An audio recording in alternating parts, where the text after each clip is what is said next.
In the news quite a bit this past week. He's been a voice for total denuclearization of North Korea, as well as supporting the president's decision to leave the Iranian nuclear deal put in place by former President Barack Obama. We're glad to have with us from Washington, D.C.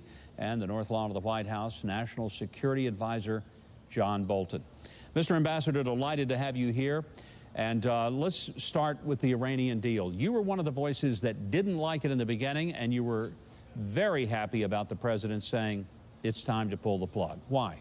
Well, I think the president had made it clear for quite some time, really beginning back in the 2016 campaign, how bad he thought the deal was for the United States. It didn't really stop Iran from achieving its objective of deliverable nuclear weapons. It opened up enormous financial resources for this regime that is not only a nuclear threat, but is still the world's leading state sponsor of terrorism.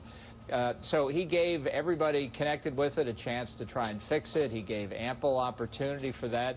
But finally, he was fully prepared to make the tough decision and to pull the United States out of this deal because it was not in America's national interest. Now, we're in the process of putting our sanctions back in place on Iran to try and prevent them from getting these economic resources that they use to fund terrorism, fund the nuclear program. We're working with our allies in Europe to get them to put sanctions back on. Because I think we've seen the risk of what happens when these rogue states get nuclear weapons. It's just not acceptable. I know that you've been in the area of the State Department and diplomacy for many, many years. I have said about you publicly that you were in the State Department long enough to know where the bodies are buried, and you helped bury a bunch of them.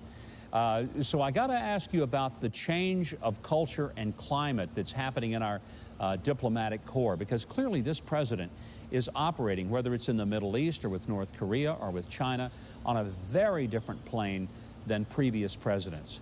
Tell us, is it working? And if so, why? Well, I think the president's had a lot of success, and I think there are more to come precisely because he doesn't necessarily conform to long-established patterns of diplomatic behavior. Let's just take one example. In addition to the Iran nuclear deal, during the campaign, the president committed to moving the U.S. Embassy in Israel to Jerusalem, which is, as everybody knows, the capital city. This is something that no previous president had been willing to do, even though Jerusalem has been the capital for 70 years since the creation of the modern state. And a lot of people argued, despite what he had said during the campaign, not to move the embassy. It was too risky and so on and so forth.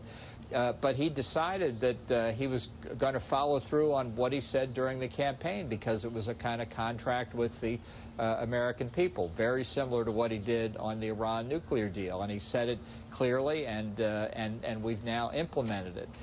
So this is the kind of activity that, despite threats and provocations, he's willing to carry through on. I think it does an enormous advantage to American credibility around the world. I think, for example, in the case of the upcoming meeting with North Korea, when you have a president who's prepared to say difficult things, or at least things his predecessors thought were difficult, and then carry them through, it puts him in a really advantageous position to do bargaining with other adversaries of the United States.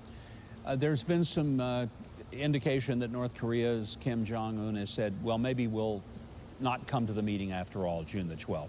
Is that some saber rattling? Well, you know, the North Koreans have an infinitely rich propaganda playbook. They've deployed it over the years in many different ways. I think the president's made it clear he's prepared to meet them in Singapore on June the 12th and see what we're able to agree on.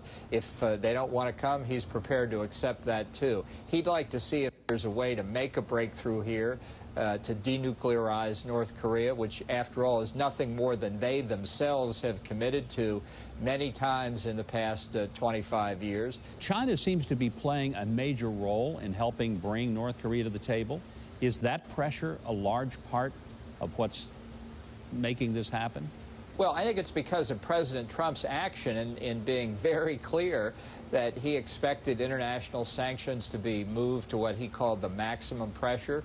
I think he feels China has followed through on that. You know, China's the overwhelming major trade partner of North Korea, supplies over 90% of their oil and really is the dominant factor externally for North Korea, that when China began to apply the sanctions, it had a real impact. So, as you said, this is a very busy time, and I think it's respect of the president to have so many different items on his agenda that he's put in play all at the same time, pursuing them very vigorously from his desire to put American interests first. Well, Mr. Ambassador, nobody works closer to the president than you do, with him several times a day. We appreciate your coming on and giving us an opportunity to find out some more about taking place in our national security issues. Great to talk to you. Good to see you.